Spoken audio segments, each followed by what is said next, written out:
In my last video, I discussed legal arguments for the shareholder primacy view, and I concluded that the law doesn't prevent corporate executives from engaging in socially responsible initiatives as long as they can justify those initiatives in terms of the long-term interests of the firm.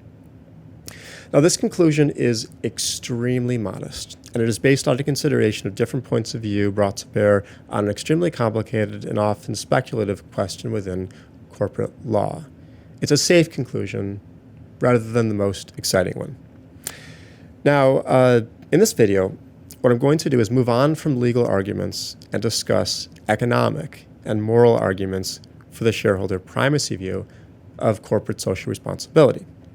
And going forward, I'm going to characterize the shareholder primacy view of corporate social responsibility as follows.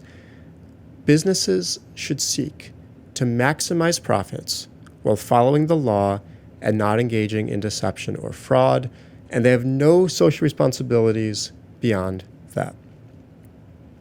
Now let's begin with an economic argument. One economic argument for the shareholder primacy view, as I've just characterized it, says that companies will not survive unless they seek to maximize share price and eschew all other social responsibilities. Now, the problem with this claim is that it's just not supported by the evidence.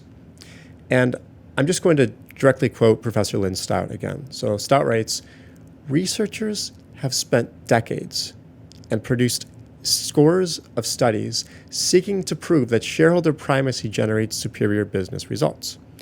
Yet there is a notable lack of replicated studies finding this. For example, one survey looked at more than a dozen studies of supposedly shareholder-hostile companies that used dual-class share structures to disenfranchise public investors. Some studies found dual-class structures had no effect on corporate performance at all.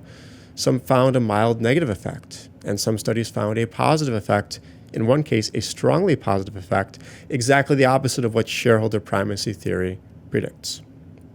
Now, to be clear, Professor Stout is not telling you that share price doesn't matter, nor is she denying that the pursuit of profit is important or central to business. Instead, what she's saying is she's making the modest point that the extreme claims of the shareholder primacy view are unsupported. The evidence doesn't support the claim that the best way to get good business results is to always seek, in the short term, to maximize value for shareholders measured as share price. So let's consider another economic argument for the shareholder primacy view. This one is discussed by the business ethicist R. Edward Freeman. So here's an argument. Premise 1.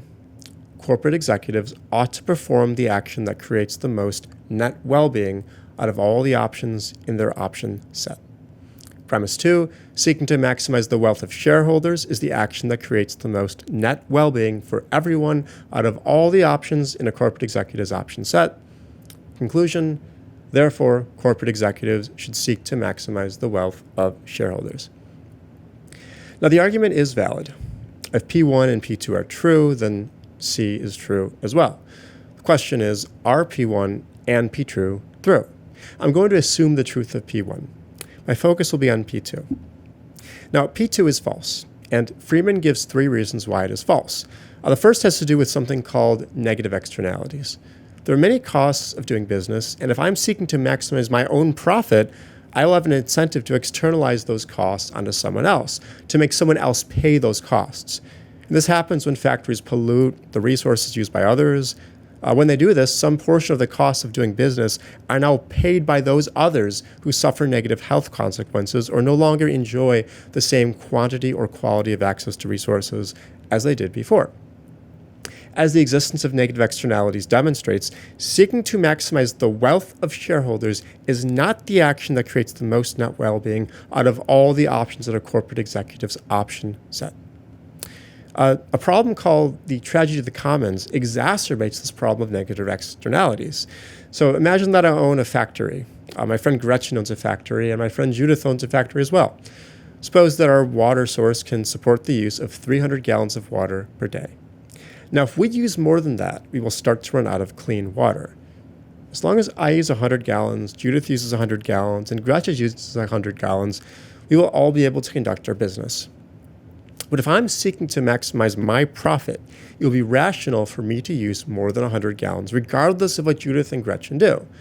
Once they start to use more water too, the three of us will greedily try to grab as much water as possible, resulting eventually in a world that is worse than it would have been if each of us had stuck to 100 gallons per day. In other words, individual agents seeking to maximize the satisfaction of their selfish interests can create a world that is worse for them and everyone else than a world where their pursuit of profit is constrained. So that was Friedman's first line of criticism against premise 2. A second one has to do with the situations where third parties pay the cost of a good.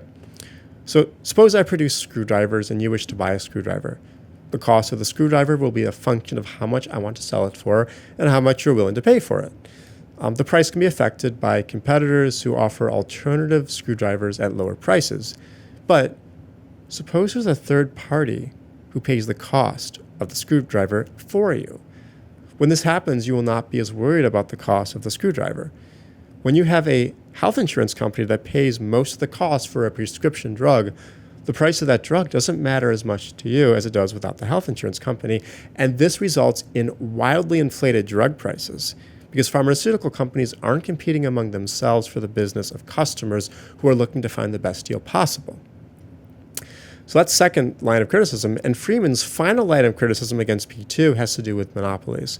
So if I am an internet provider competing against another internet provider, I am incentivized to offer a product that is superior to the competitors in either price or quality, or both. And if I'm the only game in town, though, I'm incentivized only to offer a product that is slightly better than not having any internet at all. Monopolies are thus lucrative for business and awful for customers. So pursuing a monopoly is the thing that I'll do if I'm trying to just maximize profits, and that's clearly not the thing that will maximize well-being impartially for everyone. And so it seems that premise 2 is false. Now, let's move on from the economic arguments for shareholder primacy to moral arguments. And we'll begin with one from Milton Friedman. So let's quote. Friedman goes, "What does it mean to say that a business has responsibilities? Only people can have responsibilities. A corporation is an artificial person and in this sense may have artificial responsibilities, but business as a whole cannot be said to have responsibilities even in this vague sense." End quote. So I'm going to call this the metaphysics argument for the shareholder primacy view. The business ethicist Sean McAleer represents the metaphysics argument as follows. Premise 1, corporations are artificial persons. Premise 2, artificial persons can have only artificial responsibilities. Conclusion 1, so corporations can only have artificial responsibilities. Premise 3, but moral responsibilities are not artificial responsibilities. Conclusion 2, so corporations cannot have moral responsibilities. According to McAleer, Friedman's argument is not valid. Now, when we say that an argument is valid, what we mean is this. It is impossible for the premises to be true while the conclusion is false. To put it another way, the truth of the premises is or would be a guarantee of the truth of the conclusion. And when we say that an argument is sound, what we mean is that the argument is valid and its premises are true. Now, going forward, I'm going to assume that you understand what the terms valid and sound mean, but if you need a refresher, please return to the logic module where I cover this in greater depth. Now, according to McAleer, Friedman's metaphysics argument is invalid because it commits the fallacy of equivocation. Now, to see what the fallacy of equivocation is, let's consider the following argument. Premise 1, people who are blue are unhappy. Premise 2, Sarah is a person who has been painted blue. Conclusion, Sarah is sad. Now, in premise 1, blue means sad in the sense of I felt blue in 2020 because UW-Madison's administrators prematurely opened a campus during the middle of a pandemic. But in premises 2 and 3, blue means has a blue color. If we fill in the words with synonyms, we'll see that the argument isn't actually valid. So here's what that looks like. Premise 1, people who are feeling sad or unhappy. Premise 2, Sarah is a person who has been painted the color blue. And conclusion, Sarah is feeling sad. Now, in the argument about blueness, we see that there is an equivocation about the word blue.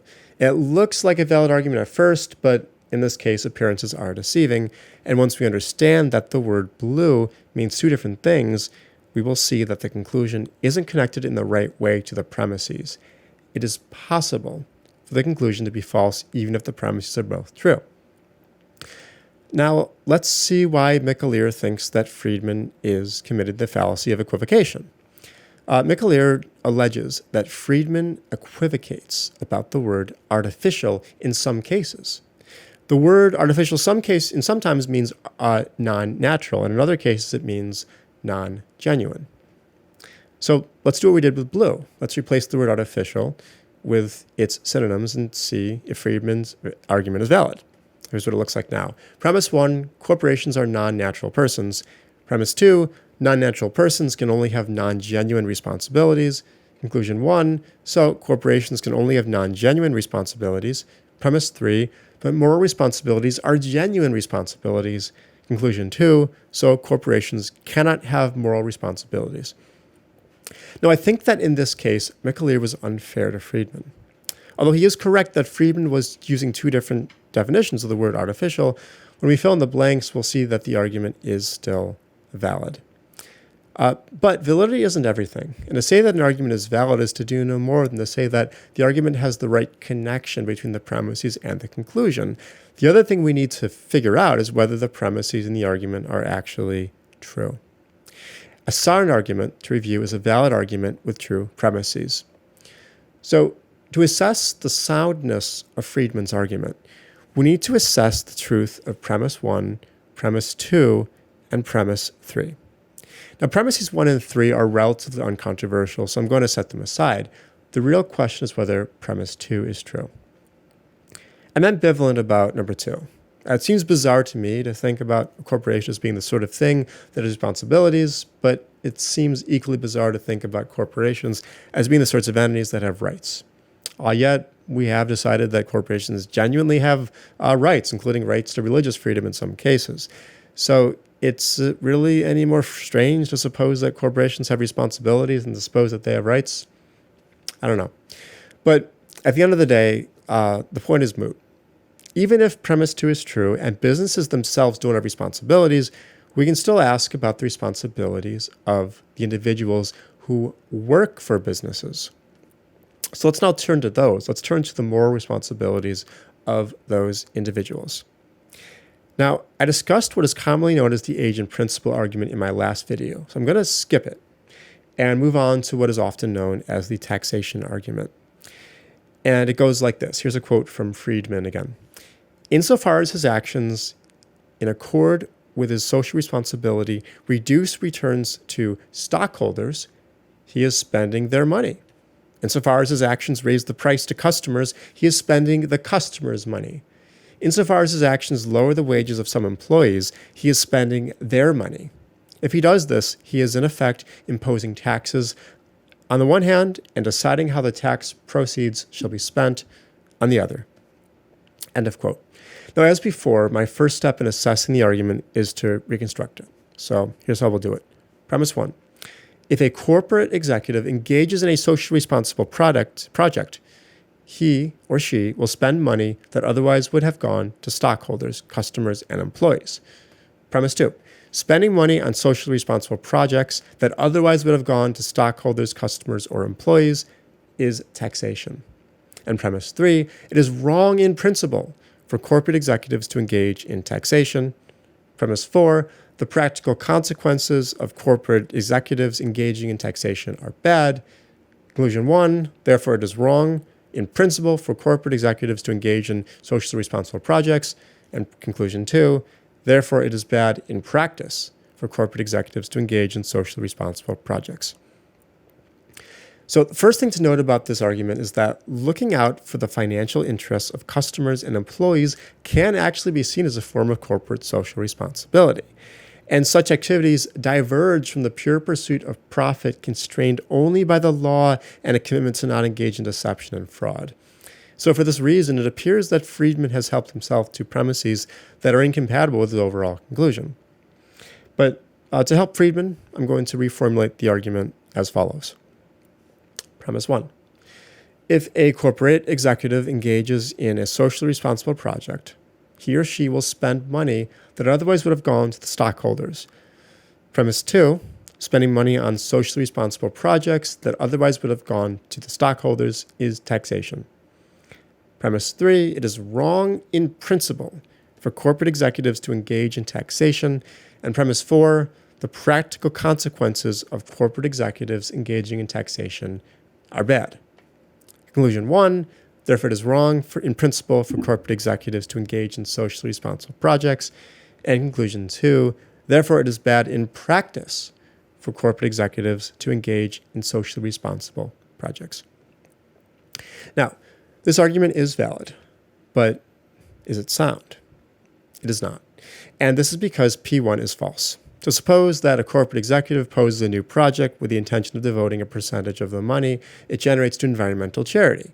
And let's assume that the money was never promised to stockholders. And since the executive had the environmental charity in mind when proposing the project, there's no sense in which the money generated by the project would have gone to the stockholders instead.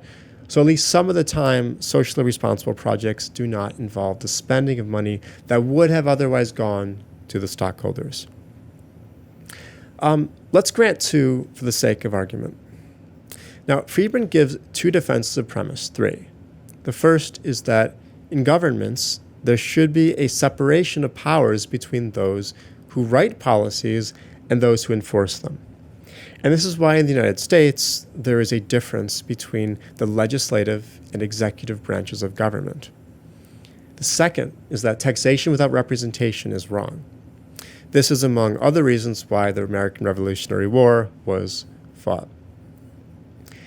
Here's the thing, though. Without a longer story, it's just not clear why a separation between the executive and legislative powers is in principle required of business. Not all features of governments are equally useful or important in business. So, for example, we expect good governments to provide significant protections of freedom of speech, but we don't typically expect corporations to provide the same level of protection. You will not be arrested for wearing a T-shirt that has profanities written on it, but you may be fired, and rightly so, from your job for doing so. Now, the taxation without representation argument also fails, but for a very different reason. Stockholders can use their votes to elect the board of directors. They don't directly vote for policies or for corporate executives. This is analogous in many ways to what happens in the United States government. Citizens elect senators who actually write and pass legislation. Citizens also elect a president who appoints judges to positions, right? So let's return to P4. Friedman's defense of P4 is that corporate executives do not have the expertise necessary to make good judgments about which social causes to support. But this defense fails as well. Here's the thing. Corporate executives can develop the expertise they need to make these assessments, or they can just consult people who have the expertise that they lack. Companies often consult with outside experts in a wide variety of issues, and there's just no reason why they can't do that in the case of socially responsible projects as well. So at the end of the day, it's impossible to survey every single moral argument for the shareholder primacy view in one short video. But this brief survey of some of the most important ones should be sufficient to show whether a view is unpopular today. The arguments in favor of it, as I've characterized it, fail to withstand scrutiny. You don't need to just take my word for it. The thing is, on August 19th, 2019, the Business Roundtable published a document called Statement of Purpose of a Corporation. And in that document, they said the following, I'm going to quote, "While each of our individual companies serves its own corporate purpose, we share a fundamental commitment to all our stakeholders. We commit to delivering value to our customers. We will further the tradition of American companies leading the way in meeting or exceeding customer expectations. 2, investing in our employees. This starts with compensating them fairly and providing important benefits. It also includes supporting them through training and education that help develop new skills for a rapidly changing world. We foster diversity and inclusion, dignity, and respect. 3, dealing fairly and ethically with our suppliers. We are dedicated to serving as good partners to the other companies, large and small, that help us meet our missions. Next, supporting the communities in which we work. We respect the people in our communities and protect the environment by embracing sustainable practices across generations. and generating long-term value for shareholders who provide the capital that allows companies to invest, grow, and innovate. We are committed to transparency and effective engagement with shareholders. End of quote. Now, this new statement of purpose was signed by many of the world's most powerful CEOs, including Amazon's Jeff Bezos, Apple's Tim Cook, and the CEOs of American Express, American Airlines, AT&T, Best Buy, BP, Coca-Cola, and many of the others that are just way too long to list. All right, so in my next video, we're going to explore some modern alternatives to the shareholder primacy view that are live options today.